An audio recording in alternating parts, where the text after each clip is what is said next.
Good afternoon from Barcelona. My name is Mike Rosenberg. I'm a professor of strategy at IESE Business School. Good morning if you're in the United States. It's, I think, 10 o'clock in the morning in New York, and it's a little bit early in California. And good evening if you're in Asia. I believe it's 10 o'clock in the evening in Shanghai.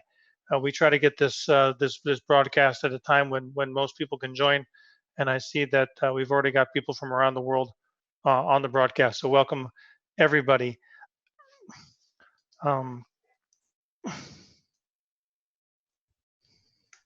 Today we've got Pedro Videla with us. Pedro was actually on the second webinar we did for the Alumni Association way back on the 9th of March. The first one was on the 5th of March. And Pedro, you talked to us a little bit about the economic impact of this thing we call a Black Swan all the way back in March. Today is if I get it right, the 21st of the series that we've been doing. So Pedro, welcome back on our series of webinars. Hi, Mike. Hello, everybody. Thanks for having me again here. I remember it was a long time ago when we didn't know the huge impact of this crisis. But you mentioned something about a black swan, Mike. Can you explain to us what is a black swan? What is all about that? Yes, it's a black swan. There's a book by Nassim Taleb way back in 2007, and he talked about a black swan. The idea is swans are supposed to be white. Later, they found out that there are actually black swans in Tanzania, but the idea that something that you never see is a black swan. And he said black swan events are enormous. They have enormous impact. And when they happen, everybody's surprised. But then after they happen, everybody says, well, we shouldn't have been so surprised because we knew this was going to happen. In fact, in today's New York Times, Tom Friedman, he quotes a guy called Adam Swiden, an ecologist who says it's really a black elephant, because it's as big as a black swan, but it's kind of like the elephant in the room. And reality is, the world, or the people who paid attention to this stuff, knew that a pandemic like this would happen. The WHO did exercises on it in 2018. They called it Disease X. Bill Gates gave a TED talk about it in 2015, saying we're not ready for this outbreak, and we weren't ready. So it really is a black swan because it's big. It's exceeded all of our expectations in terms of the impact it's had, and we really weren't expecting it, even though some of the experts did. Now, Pedro, if we talk about the impact, and for those of you who've been watching the series, this is going to be a little different because I'm going to ask Pedro some questions. He's going to ask me some questions, and if you're on LinkedIn, if you're on the Vanguardia, or if you're on YouTube, we welcome your comments and your suggestions. If you do have questions to us, please type them into the comment feed. And we have Sabrina Voss from our Alumni Association. She's watching all three feeds, and she's going to type them and send them to me on this device I have in my hand. So please feel free to send your questions to us. But first, Pedro and I are going to ask a few questions to each other, just to kind of get the thing started today. Pedro, how big has the impact been? Because you were on the program when we first started the whole thing, talking about what the impact could be a month and a half ago. Did you have any idea it would be so big then? No, I didn't have this is huge. This is the 2008, 2009 crisis will be peanuts compared to this. The only thing that I said in that meeting that we had in March, it was what the OECD was saying, that we will go from a growth of the world from 2.9 to 2.4. It seems to me that was extremely way wrong what we have, what we were going to have. And now, 2 weeks ago, the IMF provide us with some estimates, and the IMF claimed that this year, the world GDP won't go from 2.9 to 2.4, will go to -3%. In the United States will be -6%. In the Euro area will be -7.5%.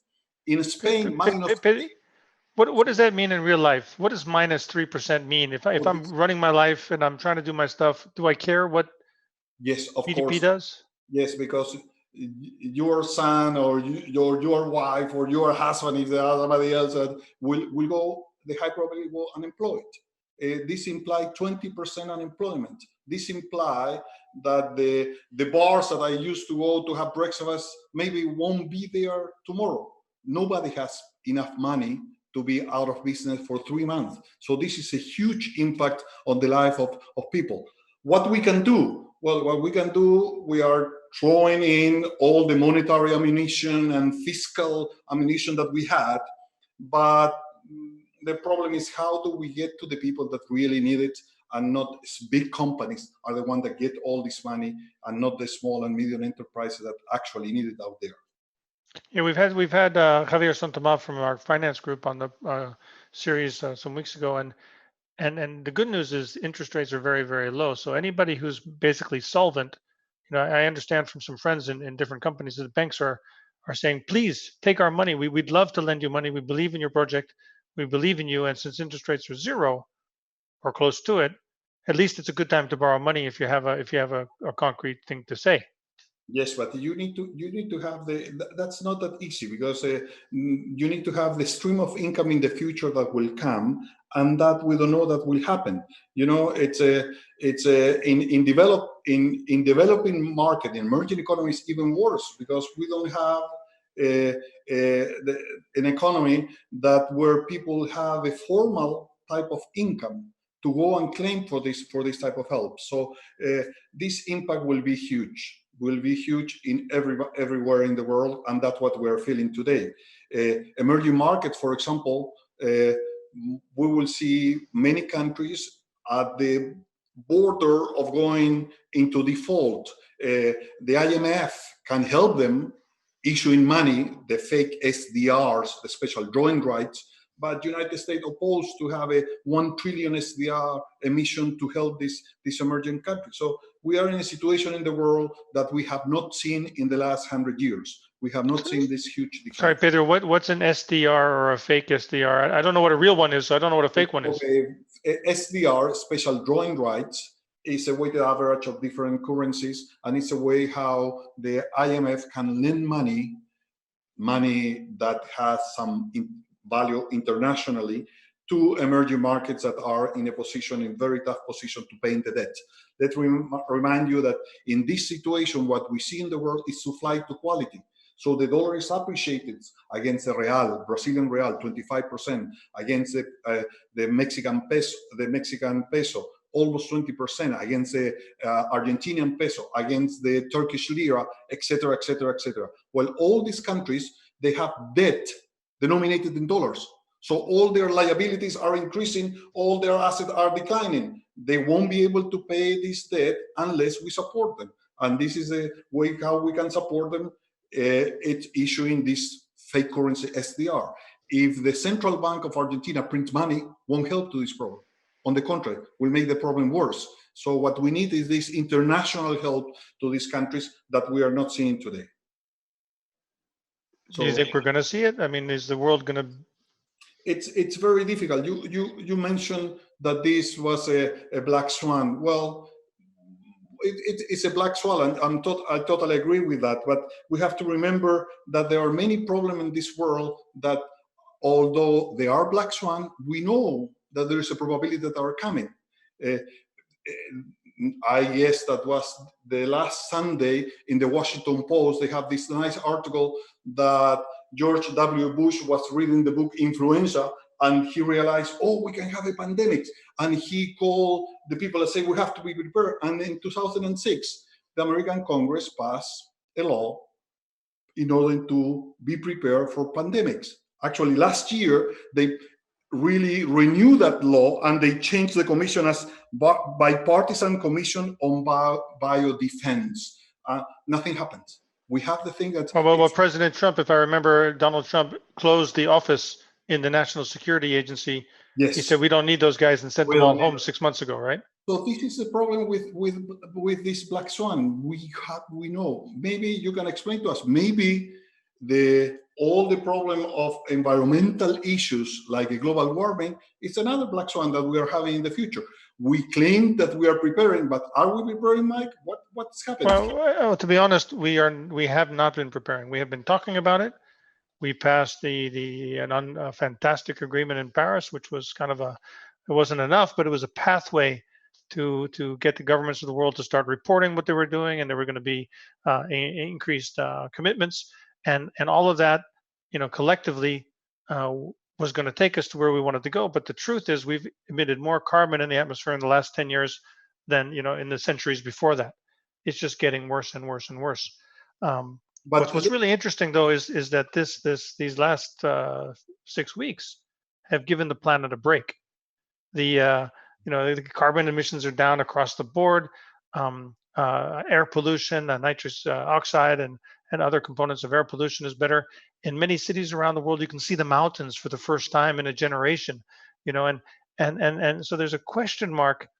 Will this virus get people to kind of say, hey, we want more of that, and get us on a new beginning? Now it's a little bit more complicated, because if you think about the climate crisis, one thing that Cristiana Figueres, the Costa Rican diplomat who negotiated the thing in Paris, she said, we're going to start the transition to a low carbon economy either because the world wakes up to do it and will do it, or because the world doesn't do it and the weather's going to get so bad and so weird that in 2030 we're going to wake up and say we have to do it, and it's almost too late. So it's going to happen. The only question is when. But on the other hand, if you think about the economic impact of this crisis and what's going on around the world, the price of oil has dropped. I think I checked it just before the broadcast. It's $20 today for Brent oil, probably 16 or 17 for West Texas Intermediate. And I read that a couple days ago, in the United States, some companies were actually paying people to take their oil supplies because they didn't have any room for it. So oil has dropped to an all-time low.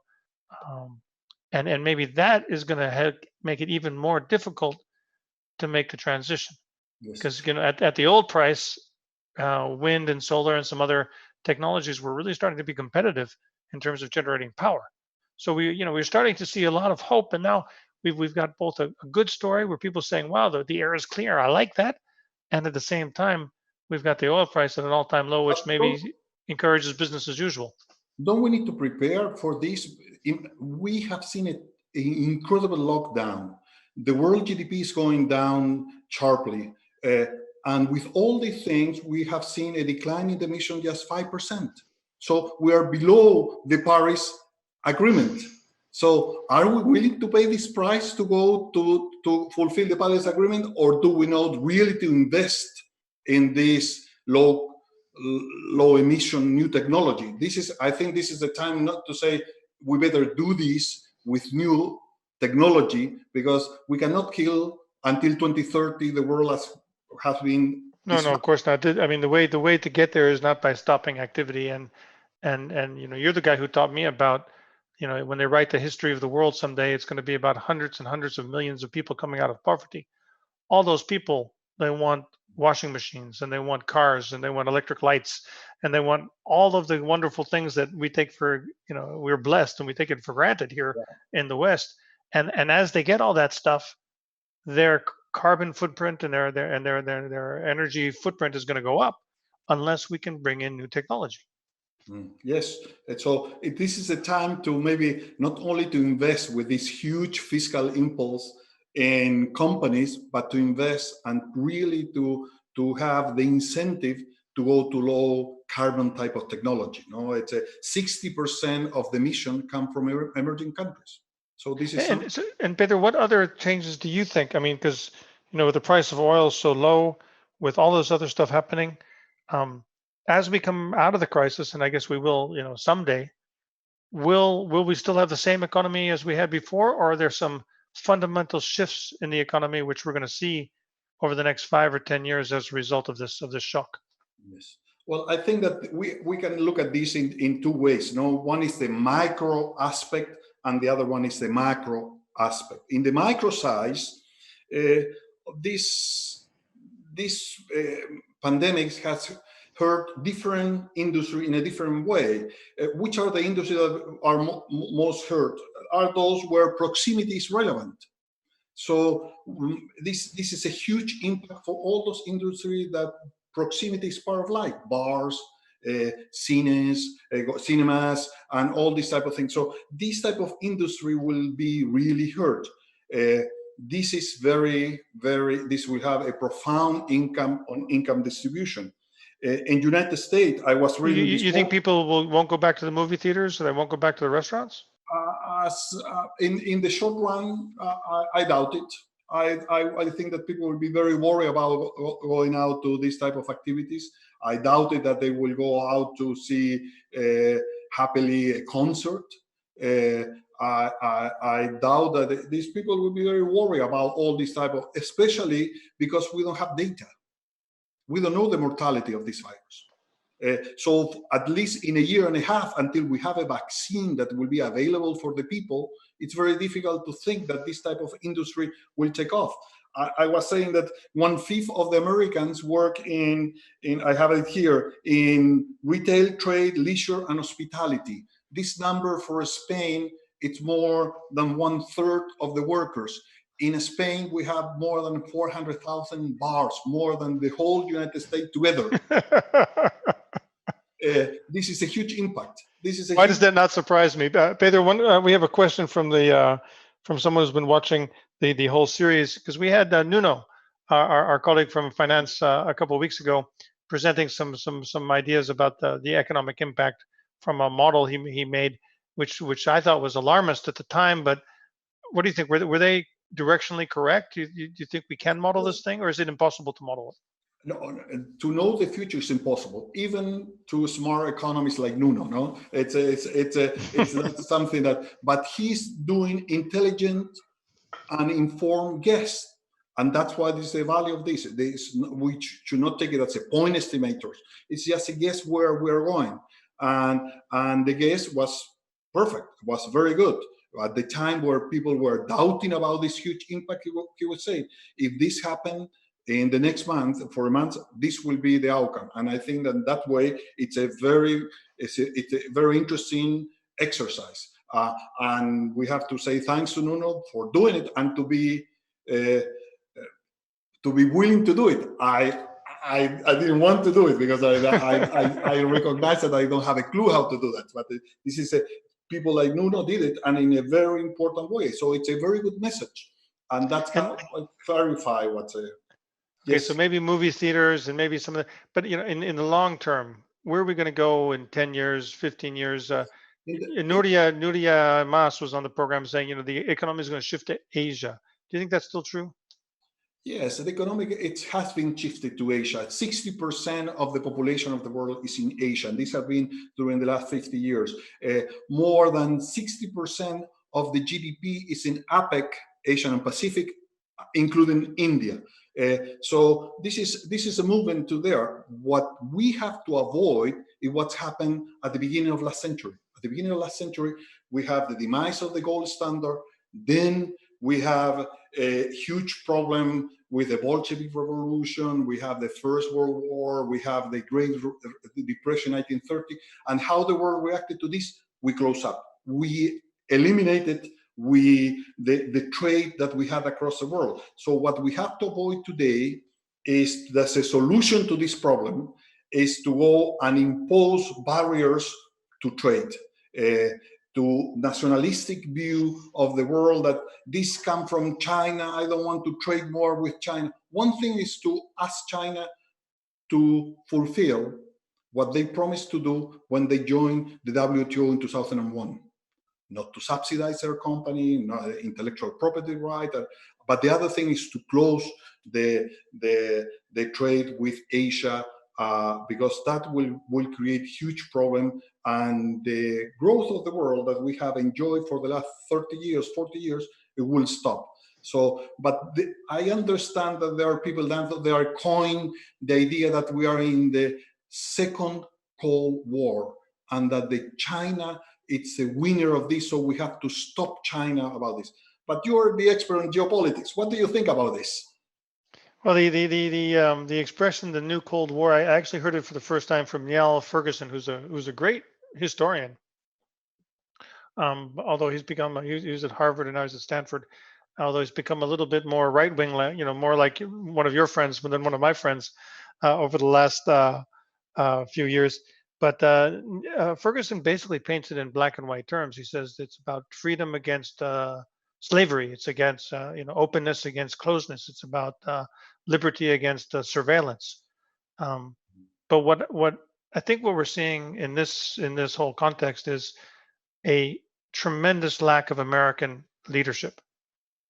For since the end of the Second World War, the United States, for good or for ill, I mean, you can argue about this, but they have had, through the IMF, the World Bank, through the active engagement of the United States with the world, has been to some degree pushing the world ahead, and driving agreements and trying to get stuff done. You can argue about whether it's always good or bad, or whether it's imperialist or neo-imperialist, but they have been there. And what this administration has done is just walked away from that role completely, leaving a vacuum which is difficult to fill. Now Europe maybe could have filled it, but Europe, of course, is bogged down with Brexit and its own problems and trying to define what the future of Europe is. And again, in this crisis, we've seen Europe not acting with one voice at all. A tremendous lack of response by the European leadership. Japan is not really a candidate for leading anybody. They're managing okay, but their economy has been sluggish for a long time. So in this context, China is trying to say, well, we're doing quite well, thank you. I mean, the virus started in China and got out, but there's more cases in New York City now than there were in Wuhan. And the impact on New York City has been much worse than Wuhan, even though Wuhan is actually a bigger city. So I think what we're seeing is China kind of showing the world that they're actually able to handle stuff like this.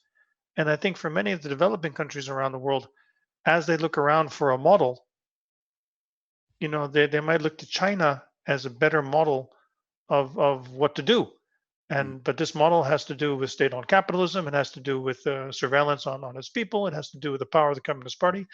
It's a complicated model to look at from our Western mind. But I think so. I think that's one of the things I heard that in the Philippines, President Duterte, who's never been my favorite guy for a whole bunch of reasons, but he said, well, we tried the American model for a long time. It didn't get us very far. Let's try the Chinese as our new friends, and they're offering the One Belt, One Road. They're offering investment.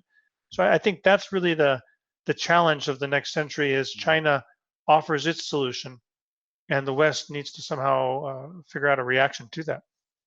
Don't forget Nikita Khrushchev with his vote in United Nations claiming that the Soviet Union will will rule the world. Don't forget Paul Samuelson economic books where they say that by the end of the 20th century, the Soviet Union will be up there with United States as the leader of the world. This economy of China has been incredibly successful, growing from zero to what they are now. Still a poor country. We have to think if they are able to do this further growing now that they will have to create. Now they stop imitating, they stop copying. Now they will have to push the frontier of knowledge. Let's see if they are under a authoritarian, to use a euphemism for dictatorship, an authoritarian government, they can do that. So I think that if emerging countries follow the example of China and what is called today the Beijing consensus, they will be very much mistaken. I think that in order to have growth, entrepreneurial spirit, you need a liberal democracy, and they are not. Pedro, I think that if you don't mind, I'm going to go to some of the questions from our audience. I think some of them are for you, some of them are, I think, for me, and some of them are kind of for us. So we'll just keep talking about these different issues, if that's all right. On this issue of global trade, and you mentioned, that the world should not go back to the 1930s. One of our people asks, what do you think will be the effect? Not what do you think should be or shouldn't be. What do you think will happen? Oh, but I think that we have to fulfill the condition that WTO imposed to the country that joined to the world trade. And these conditions are to respect property right, to respect not to give subsidies to their company, etc., etc., etc. But I think that today in the American administration, there is a movement to say they are bringing us a virus, they are all this idea of closing our economy. If we do that as we did in 1930, will be a huge mistake. If we stop China to exporting their technology because we are afraid of what they it will be a big mistake. The only way to compete, quote unquote, although countries do not compete, but the only way to compete with China is by the entrepreneurial capacity and innovation of the West, not closing China. And I think that we have to fight for that. Do you think there is a tendency to close the markets, or do you think Yes. it's too early to say? I think that this tendency to close the market, it's growing by economists like Peter Navarro in the White House today, or by intellectual like your friend that you mentioned, Neil Ferguson, that is claiming that we are in a Cold War, and they say we have to go and do the same that we did to the Soviet Union. We have to close any connection with them because it's better to have a second Cold War than a third hot World War. That's the argument. So this is a very dangerous argument, because if we're looking at China as a quote unquote the enemy, we might be moving toward a closed world, and globalization has brought huge wealth across the world. Now, there's some very technical economic questions, Pedro, and if you don't mind, I'm trying to get them out of the way. It's about inflation. If governments around the world are printing money, that used to be a sin, because you print money, you get inflation. Now it seems we can print money, we don't get inflation. There's Yes. 2 or 3 different questions which are asking about that. We don't get inflation for many reasons. The first one, because this is technical, no? Although the monetary base M0 is growing, M2, M3 is not growing because banks are not lending the money. So this is the first one. You can see the excess reserve of the banking system in the United States. They are huge, and the same happened in Europe. That's why Draghi put a premium, a negative interest rate if you have excess reserve. That's the first reason. The second reason is because when we measure inflation, we're measuring consumer price inflation, but we don't measure the asset price inflation. So let's see how has been the impact of this incredible pumping of money in the United States and later in the European Union, in the stock prices, in the housing prices. These are asset prices that we don't measure when we measure inflation. And third, because this is Keynesian type of view. Sorry about it. We have some sort of liquidity trap, meaning the velocity of money has declined and the demand for money has increased. We are going to an uncertain future. If you want to walk into an uncertain future, you want to be liquid. So that's liquid, why meaning you want to have cash. You want to have cash. Or yes. something similar to cash, and not have stuff buried in. So these are the reasons. But don't worry. If we keep doing this thing, sooner or later we will see inflation. Inflation, it will come. It will come. Okay. Now, this crisis on different things. So there's a bunch of questions, which is, how does the crisis affect this? How does it affect that? How does it affect the other thing? One is, this institutional framework, which they call Bretton Woods, the IMF, the World Bank, all of these different bodies. Will they survive this crisis? It depends how they act. It depends if they are useful for anything. Let me. These things. They're useful for anything. Yeah. This institution used to work at the World Bank, Pedro. Come on. This institution started in Bretton Woods, small town in New Hampshire. New Hampshire, yeah. To reconstruct Europe. After the Marshall Plan was done, after reconstruction, they started trying to find new jobs, and that's how they are now in this situation. The IMF started to fulfill the Bretton Woods, and then so it depends. If they are not bringing any help for the emerging market in this tough situation, we will start to question not only this institution, but we will start to question institutions like the Euro system too. Another question, Pedro, because you're from Chile. Will the Latin American democracies survive? Because yes. this crisis is hitting Latin America and will hit it pretty hard. Yes, of course, because we are commodity export countries, and because in South America, not Latin America, I'm leaving Mexico outside. In South America, our main trade partner is China. and China. So this is a huge impact for these countries. But we have learned, I hope that with the Chile and Argentina, we have learned that dictatorship and bloody dictatorship like Pinochet and others are much worse than to have a democracy where we can complain about the economic situation and we have discussion how to improve it in the future. There's a question which actually I had the same question to Nuria, and I think I saw the same question when I had Nuno on the show, which is this thing going to be a V-shaped crack or a U-shaped crack or an L-shape? Boom, and then it's flat for a long time. The question is from Alberto Alegre, and he says, I've thought it was going to be a V-shape, but this is getting kind of long, and are we moving to U or actually looking at L? In the same way that when you talk about the real estate market, they say location, location, location. Now, if you want to discuss the shape of this, it's sectors, sector, sector. Tell me which sector you are. If you are in the airplane sector, airline sector, cruise sector, it of course won't be a V shape. And maybe will be a very long U-shape. If you are in another sector that can recover, it's a different thing. So as an economy, as a group, it depends how many of this sector you have. In Nuno, you discussed that we in Spain, 15%, almost 50%, it's tourism. So this sector will be hit heavily. So countries that have this type of sectors, where again, proximity is very relevant, they will be much affected other sectors that have industrial things. So that's how we can, but of course, nobody knows this stuff.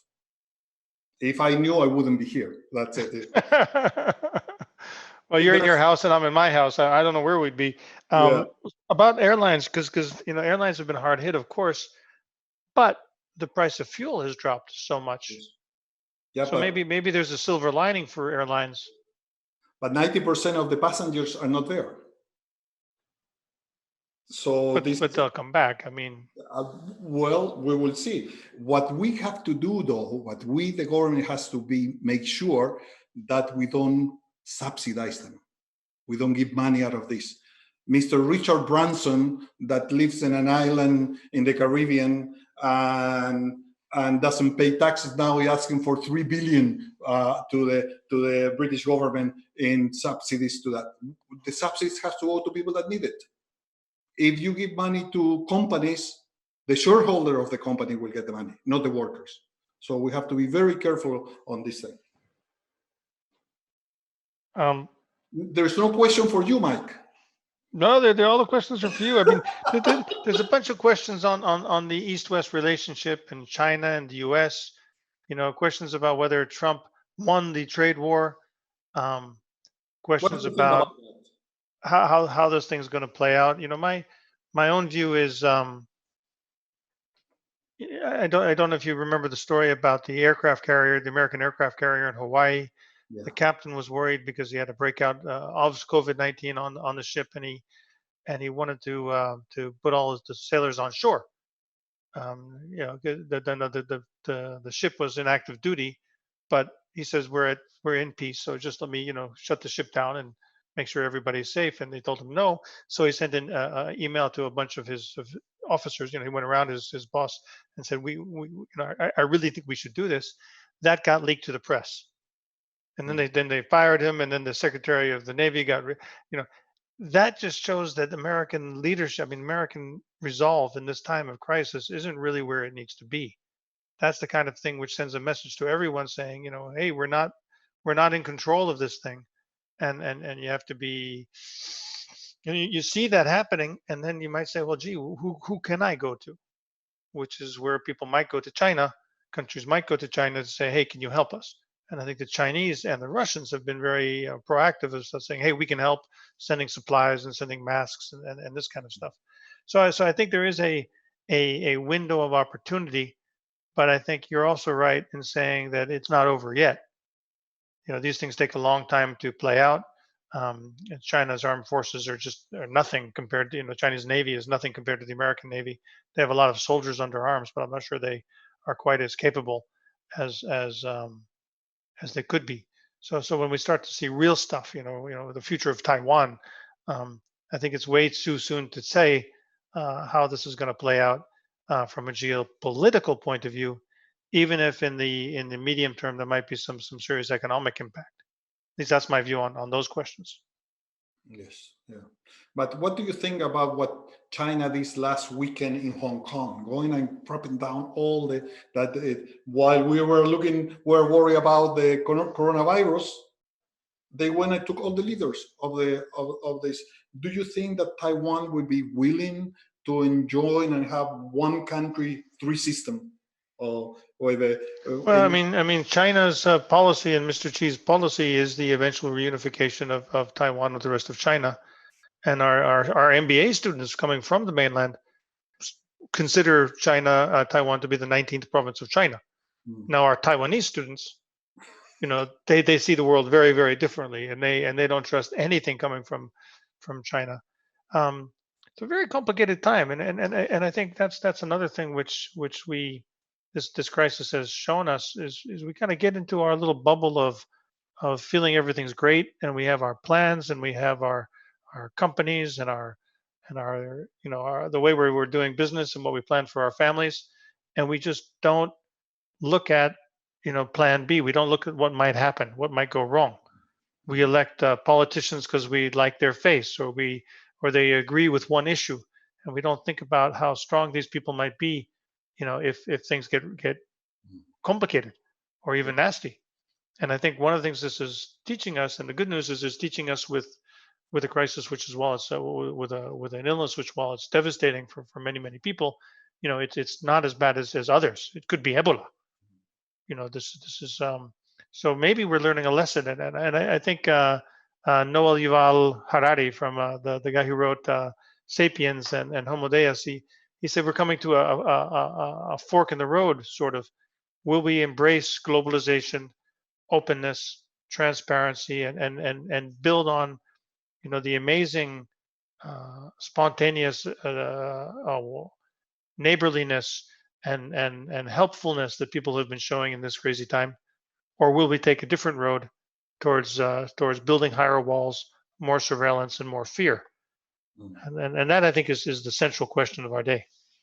And how do you think that this crisis will play in the coming election in the United States? Do you think that Mr. Trump will be reelected, or this can be very dangerous for him? What do you think about that? Boy, it's hard for me to get any. I mean, I wrote 8 blog posts explaining why Trump could never be elected in the first place. So I was wrong about his election last time. And the New York Times today, there's a very nice article talking about Republicans, the Republican polling data being very, very negative, especially in certain states. If you remember, in the American election, yes, I last place I lived in the U.S. is Massachusetts. Massachusetts will vote for Joe Biden or any other Democrat. Someone from I don't know, Alabama will vote for Donald Trump or any other Republican. So the real question is what happens in Florida, Michigan, Ohio, et cetera, what we call the swing states. And the most likely scenario is Biden will take as a running mate someone like the governor of Michigan, who's a lady, fantastic, solid citizen, great governor. And I think he's going to win. I think Biden will win as long as he stays healthy. I think the mismanagement of this administration, I'll let you answer that question because everybody knows what I think is, and I think he's going to get blamed for making a lot of bad decisions and saying a lot of crazy stuff on television. The president of the United States telling people they should inject bleach.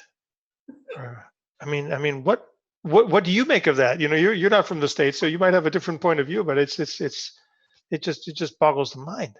Yeah. Well, we will see. We will see how this is becoming. This impact of the virus. We will see what will happen. We have already some idea that when we have a crisis in an election year, we have big swings. So we will see what will happen this time. Yeah, another question here for me is about Russia and Saudi Arabia with the price of oil so low, because one of the issues is, with the oil price so low, some of these countries will not have enough money to pay their expenses. Yes. Venezuela is in deep trouble, Yes. despite the fact that it's got the wrong guy as the president, and Mr. Guaido has not been able to take power, but it's in deep trouble. Saudi Arabia, I understand, is not in a great place, but has some reserves. Russia, I've been told, has extraordinarily deep reserves and can run at low oil prices for a significant period of time. That might be why they allowed this price war to start in the first place. I guess it went out of control. So I think Russia might be okay. I think Saudi Arabia, they might not have much money to build their new city of the future and to do some of the kind of farther out stuff that Mohammed bin Salman was planning. But it's not clear that anybody else is in better shape. So if you think about the conflict between Saudi Arabia and Iran, Iran is not doing so much better that it can take advantage of the situation. So I think everything is kind of complicated in that part of the world. Pedro, there's a question about Europe, future of Europe. Spain and Italy, Eurobonds. Someone called it. Someone asked a question the other day about COVID bonds. What are COVID Eurobonds? Is this the idea that we should bail out the southern economies with bonds at German interest rates? Is that the basic idea? The basic idea that we are in a common political and economic area, and there are some people that are suffering a huge shock, a negative shock, and they need help. Italy, it will be very difficult for Italy to pay its debt if the interest rate goes up as they were going up before Mrs. Lagarde made the announcement that we'll start buying the bonds. So they just need help. So how to create this help? It's a good way to do it is through some sort of transitory help to these countries, not a permanent help. So there are some politicians that want mutualization of the debt. No, it's how we can help this country in a transitory way, how we can help us in a transitory way to come out of this. Until now, we don't see much willingness from the center to help the periphery. And this is a big mistake. And the mistake is from both sides. From the center claiming that we don't help these guys because they spend their money in drinking, like a socialist Dutch minister say, or the other guy say, I need solidarity. No, we need this because this is good for you guys in the center. Because with this union, what we want to avoid is the history of Europe of last century. There's nothing to be happy about the history of Europe of last century. And this is a political project. And we have to keep this political project because at this level has been extremely successful. Maybe we don't need the euro. The euro is not part of the political project. So we can question that. But the European Union is the political project that gives us stability and peace to this century, and we hope that it will continue in the future. So it's just a matter of survival and having a better life for Europe. And so the issue is how this help can be managed. There are people like Soros, and even the proposal of the Spanish government is to issue perpetual bonds, so they don't have to be paid. So that will be a good at the low interest rate. That will be not a big cost for. Sorry. What's a perpetual bond? You never have to pay it back? No, you just pay the interest rate. You kick it to the future. So consoles are. We used to call those a balloon mortgage, right? It's just. Yeah, but that's at the mortgage level. This at the government, yeah. So there are this idea, which is not a bad idea. But we, of course, should be no doubt to anybody that the European leaders are underestimating the risk of Italy. Here's a question I'd like to come to, which is about the sustainable development goals, because you and I have spent a lot of time talking about the SDGs, and before the crisis, we started a whole initiative on that. The question is should they be reconsidered or maybe even abandoned? My answer would be no. My answer, they're more important than ever. Maybe instead of 2030, maybe we should shift to 2033 or something. But my opinion is we need to double down on that commitment for human progress. I do think it needs to go hand in hand with the transition to a low carbon economy. I don't think we can meet the SDGs and give everybody in India electric lights and sanitation without using innovative technological solutions. Because if all we do is make the whole world have the Western lifestyle, we're gonna crash the planet with pollution and climate change. But what do you think about that? No, I totally agree with you. This is a fat tail black swan. What's the meaning of fat tail? That is multiplicative, meaning there are people that are arguing more people die from a car accident than from coronavirus, so we should not care. Well, but this is totally different experiment.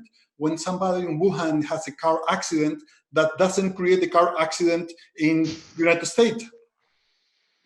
But here is multiplicative thing. So we have to prepare, but we have to prepare in a smart way. We cannot force the world into lockdown permanent to fulfill this. So I totally agree with you. So we have to foster and to give the incentive to move away from some type of technologies. Last year, they asked economics professors in United States about if they agree or not in a tax to carbon. 100% say yes. From different schools, from right, and so these are the incentives. These are the incentives. It has to be in the system. My understanding is ExxonMobil has been planning for a $60 tax on carbon for years. I don't know about that, but it's clear that the price of carbon, if this thing exists, and we want to hedge this risk, the price of oil that we see in the gas station is not the right one. And we're definitely going to have to do that if oil is going to still be $20 a barrel. We're going to have to put some kind of disincentive into the system in order to compensate. We have a couple of questions on where they go. Someone's asking about Joe Biden. I'm just going to answer this. The question is, is Joe Biden the leader the world needs right now? He's a solid man with strong values and a clear head, and he's not going to say things which aren't true, and he's not going to do silly things. And I think to some degree that might be the kind of leadership we need right now. I do think he's going to have to pick a running mate, a vice president who's energetic, who's younger, who's a lady, who gives a sense of because the guy is 77 years old, and he may not be able to be fully on board for 4 or let alone 8 years. So I think it's important that there is American leadership.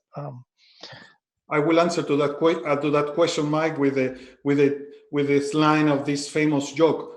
Compared to whom? No, so if Biden, but it's a good leader to compare to whom. So this is and Sven is asking about this social media, the pervasive fear and people selling fear and spreading it around, and as kind of a new part of our global system as we look at it. Yes. Oh, this is very dangerous because the people that love Big Brother take advantage of this fear to take our freedom. So the liberals, in the good sense of the word, the European sense of the word, of this world, we have to be careful that the government doesn't take our freedom because it's scaring us with all these type of things. One thing that we react to this issue, and the other in a transitory way. I'm willing to be at my home 60, 90, 80 days because I believe that what the experts are telling me is right. But I'm not willing to this be imposed constraint on my freedom to the future. So the liberals of the world, watch out. We have to be prepared because the government will try. That's happened in September 11 with the Patriot Act. That's happened in many other parts of the world. Like claiming, I will take care of you. Don't worry. No, I don't want anybody taking care of me. So we have to be really aware of this. Pedro, thanks so much for doing this session. We actually planned this a month and a half ago because we were kind of thinking we'd be coming out of this thing by now. And we're starting to see some signs that the world is opening up again. Yes. For those of you, tomorrow we have a session with Javier Estrada. He'll be talking about financial markets. I saw that, Omar, you asked about financial markets and what's going to happen in the stock market. We're going to talk about that tomorrow. We have some more sessions lined up this week, but starting next week, you'll start to see a different kind of session. We're going to be starting to bring in CEOs from different companies, and different professors will be interviewing them to talk about how they're opening up the world, what kind of steps we can take after the crisis. To use the words of one CEO from a big company based here in Barcelona, we've been talking about the now, we've been talking about tomorrow, but now we really have to start thinking about the day after tomorrow. Remember that this session is also available taped. You can watch it on LinkedIn. You can watch it on the IESE website. You can watch it on our YouTube channel and on Guardia. So if you're interested in sending it to someone, this session is taped, as are all our sessions. Pedro, we're out of time. Thank you so much for joining us. Thank you. Thank you. And thanks everybody for tuning in from wherever you are. And we'll see you the next time.